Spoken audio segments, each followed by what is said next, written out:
Bonjour, bienvenue à suivre les rappels d'actualité de la chronique de James Mukeshaba du jeudi 2 mars 2026.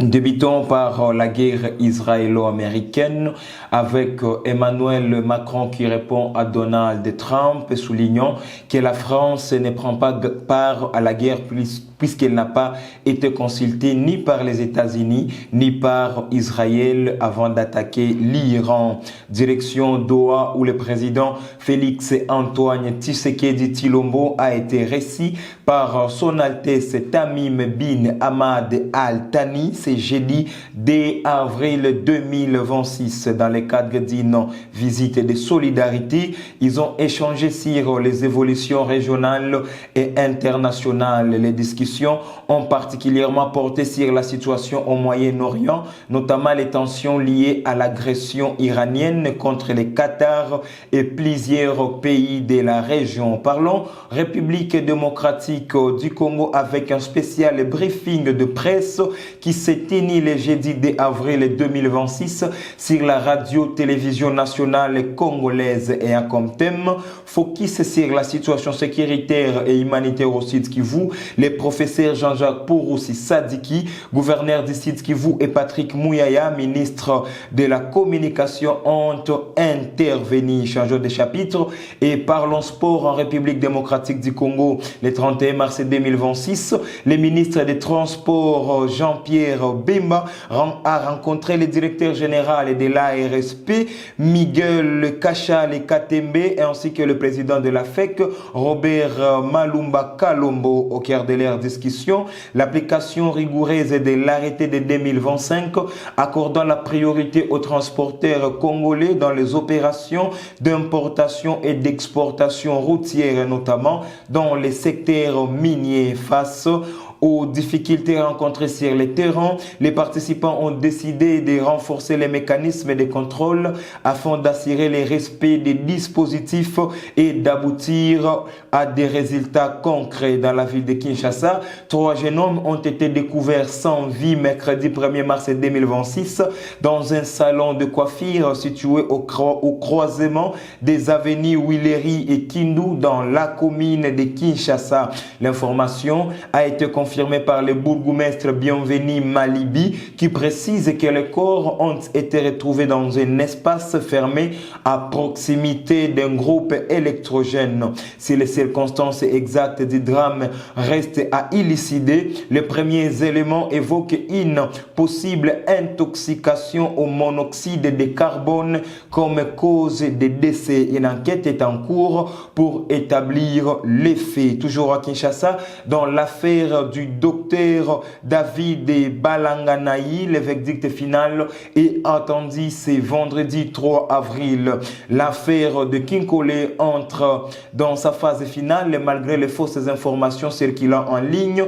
Le procès se poursuit ce 3 avril 2026. Le docteur David Balanganaï, accusé d'actes de torture sur une patiente, fera face aux témoins et à sa victime. Toujours en République démocratique du Congo, après la journée chômée et payée décrétée à l'occasion de la victoire de Léopard, une autre journée a été déclarée chômée et payée. Il s'agit de la journée du lundi 6 avril 2026 dédiée au combat de Simon Kimbangu et à la conscience africaine. Journée déclarée chômée et payée sur toute l'étendue du territoire national. Direction province du Maniema, c'est 1er avril dans la province du Maniema, territoire de Kabambare à Muzinga Maloba. Une jeune fille a publié sur les réseaux sociaux que son ami était décédé.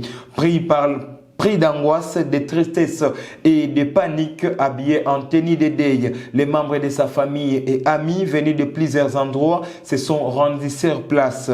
À leur grande surprise, ils ont découvert que la prétendue défunte était bel et bien vivante. Celle-ci s'est d'ailleurs dite étonnée d'apprendre qu'elle avait été annoncée morte sur les réseaux sociaux. Les autorités ouazalendo qui contrôlent la cité se sont impliquées dans le dossier afin de faire la lumière sur cette affaire. Dirigeons-nous dans la ville volcanique de Goma après un incendie qui a coûté la vie à 3 personnes d'une même famille mercredi 1er avril.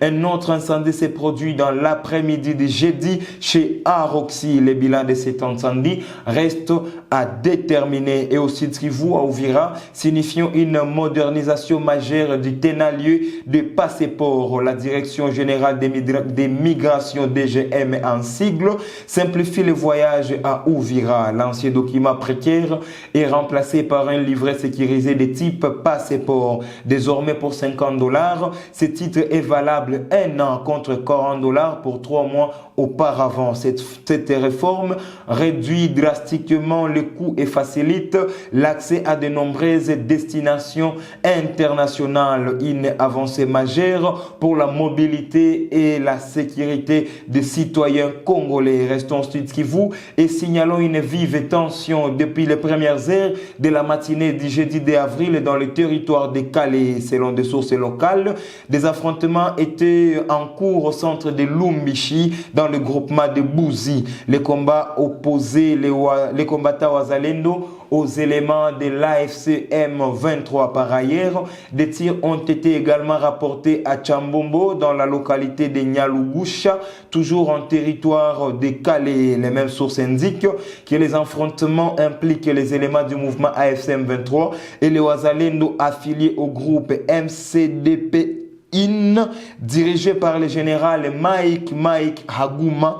Et le bilan de ces affrontements n'est pas jusque-là connu. Dans la ville de Bukavu, des vendeurs chassés de la chaussée malgré le paiement d'une taxe. À Panzi, dans la commune d'Ibanda, plusieurs vendeurs ambulants sont contraints de quitter les abords de la route depuis quelques jours. L'opération concerne notamment l'axe allant de l'avenue Essence Major Vangu jusqu'à la route menant à l'office des routes en face de la paroisse catholique de Panzi. Des agents de l'ordre exigent que les commerçants regagnent le marché officiel ou s'installent dans les espaces appropriés. Cependant, une situation jugée paradoxale est dénoncée. Certains vendeurs affirment être contraints de payer une taxe d'étalage de 500 francs lorsqu'ils occupent ces espaces malgré les mesures de déguerpissement en cours. Une situation qui soulève des interrogations sur l'organisation et l'encadrement du petit commerce dans la zone. Toujours actualité à Bukavu avec la réouverture de la route Uvira-Bukavu après plusieurs semaines de fermeture. La circulation a repris sur la route reliant Uvira à Bukavu depuis le mercredi 1er avril 2026, à peu près de 4 semaines d'interruption sur ces tronçons routiers. Selon les informations recueillies, les premiers déplacements ont effectivement repris dès la journée d'hier, permettant ainsi la reprise progressive des échanges entre les deux villes, notamment Uvira et Bukavu. Le jeudi, plusieurs habitants de Bukavu ont exprimé leur satisfaction face au retour de voyageurs en provenance d'Uvira, signe d'un début de normalisation de la situation. Et dans le quartier Kafou, la population est appelée à la vigilance face à la montée de l'insécurité. Un meeting sécuritaire s'est tenu le jeudi 2 avril 2026 au quartier Kafou sur l'avenue Hôpital Général afin d'évaluer la situation sécuritaire devenue préoccupante ces dernières semaines. À l'initiative des autorités locales, cette rencontre a réuni plusieurs habitants autour des mesures adoptées pour faire face à la recrudescence de vols et actes de violence. Au cœur des échanges, la nécessité de renforcer l'éclairage public a été évoquée comme une priorité pour dissuader le malfaiteur. Les participants ont également insisté sur l'importance d'une vigilance collective accrue, appelant chaque habitant à dénoncer tout individu suspect, à alerter rapidement les autorités en cas de mouvements inhabituels et à porter assistance aux voisins en cas d'attaque.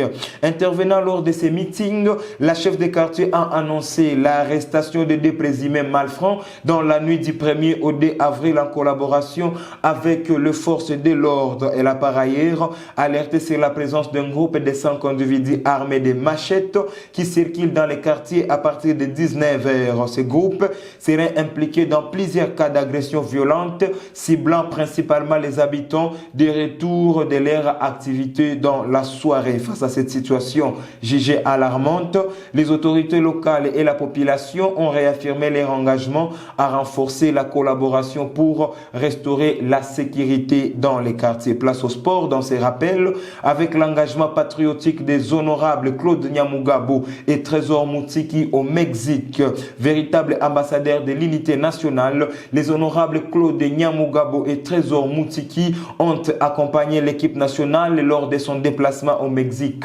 Ces gestes forts témoignent d'un patriotisme exemplaire. En soutenant nos athlètes loin de nos frontières, ces deux leaders de Sud Kivu prouvent leur attachement indéfectible aux couleurs de la République et à l'excellence de notre jeunesse. Terminons ces rappels d'actualité par les messages de remerciements de la famille Mokubagani Mouloume Jean-Pierre qui exprime sa profonde reconnaissance aux parents, amis, connaissances ainsi qu'à toutes personnes qui ont manifesté leur soutien tant moral que matériel. Mesdames, Messieurs, voilà tout pour les rappels d'actualité de la chronique de James Mukeshaba. Merci de nous avoir suivis et par-dessus tout, n'hésitez pas de vous abonner sur nos différentes pages afin d'être informé à temps réel. Prenez bien soin de vous. Merci.